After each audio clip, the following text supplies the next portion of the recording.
What is up, guys? Wrestling Premiere is here. Okay, tell me if I'm lying if I told you this guy was the most forgettable wrestler in 2009 WWE. Like, am I wrong? I mean, there's this guy, and I'm just asking you, like, just pick your poison. And I'm thinking to myself, well, it has to be Eric Escobar. He's the most memorable, unmemorable guy, basically. He's someone I remember seeing on SmackDown, but eventually disappeared, and I don't think I cared or noticed, to be honest. Now, enough talk about me, let's talk about him. Escobar Eric Perez was a Puerto Rican native that caught WWE's eye in IWA and WWC. They signed him sometime in 2006, and he was sent down to developmental. Down in OVW, the guy saw something in him. I mean, you don't make Eric Perez a 3-time FCW Tag Champion with Primo if you don't see potential. Hell, he was the FCW World Champion. That didn't translate to the main roster. His character was supposed to be based off the most interesting man in the world advertisement.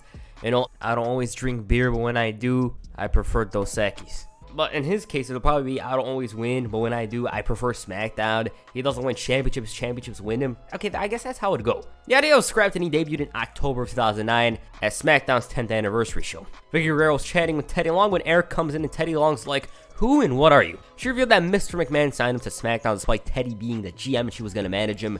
Oh, and he's her boyfriend. The following week, Vicky complained about Escobar not competing on the show. He spoke in Spanish, complained about stuff, and just left, that's all. However, he was placed in a bragging rights qualifying match. Vicky Guerrero introduced him and he came out, nods his head and walks to the ring, and his opponent was Matt Hardy. In the early going, Escobar couldn't exactly figure it out. He takes control, misses a splash, and runs into the side effect. Guerrero provides a distraction, which leads to Hardy getting launched into the post, and roll up. Escobar wins in his debut. Damn. For a debutant, that was a huge win. I mean, obviously it's not Matt Hardy of 2005 or 2006, but still, he was a seasoned vet, and there was a bragging rights spot on the line. An opportunity for Escobar and storyline to face Triple H, Shawn Michaels, The Big Show, those kinds of guys. So obviously it was a huge win. He ended up losing that spot to a much better team featuring Matt Hardy. They looked so damn inferior out there. But anyways, Escobar once again faced Hardy in singles action. They were hyping him up as a smooth talker, yet we didn't see such a thing. The commentary team believed that he was using Vicky for her power, but anyways, the match saw Escobar focus on injuring the leg of Matt. What I find funny in all of this is the fact that Hardy just hit the twist of fate to quickly win it.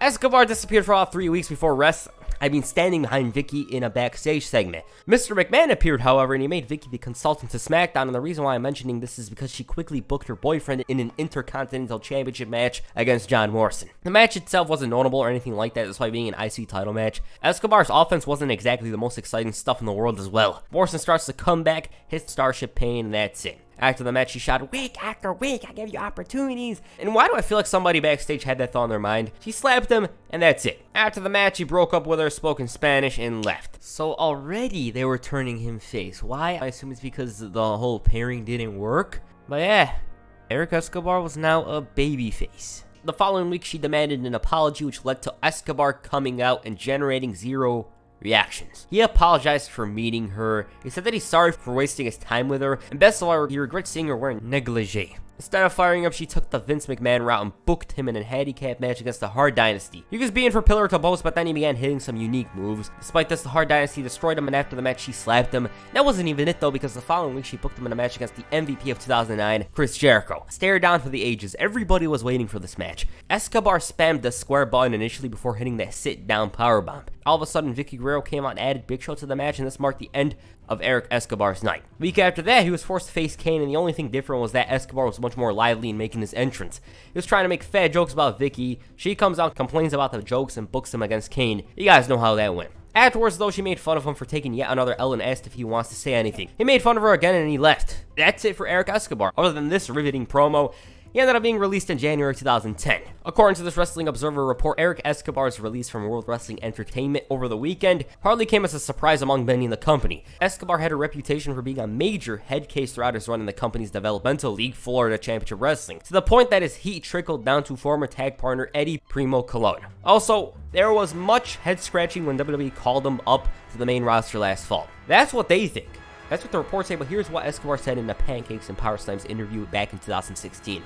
To be honest, I don't understand if I did anything wrong when I got released. John Laurinaitis, he didn't say exactly why. They just said the only thing they had for me was to job me out. I'm like, why? from getting called up to beating Matt Hardy to be on the pay-per-view and having the biggest heel Vicky Guerrero by my side, I was on cloud 9. Wow, this is amazing. But to be completely honest, when I got hired after a bit, there was someone very close to the head honchos, or someone up there that didn't like me. I came to that conclusion after one of the creative would call me and say, hey, we have you penciled in for this, and a few weeks later, boom, nothing. Oh, we have you penciled in for that. Boom, nothing. Then I started to get conflicting reports. Like, they'll put me over and say this guy's ready, but feedback from the office would be different. I'm like, who's saying this? There's only one trainer here. Who's crapping on me? What did I do? So I knew right then and there that somebody had it out for me. Somebody was gunning for my head, and I knew it was going to be an uphill battle, but I kept to it until I got released. So that's Escobar's run. Honestly, this guy just didn't stand out. In his defense, I don't think he got enough time, but on the other side of things, he was paired with Vicky Guerrero. He doesn't stand out to me in the ring. His character doesn't stand out. I just didn't care about him beforehand and after this video. He just shouldn't have been called up then and there. They were pushing him hard in FCW. Should have continued developing his character there and whatnot, rather than call him up and just do nothing with him. But yeah, that's what I think about him. What do you guys think? I want to know. Please comment down below. That's it for this video. Make sure you hit a sit down power bomb on the like button and perhaps a clothesline on the subscribe button. Peace. I'm out.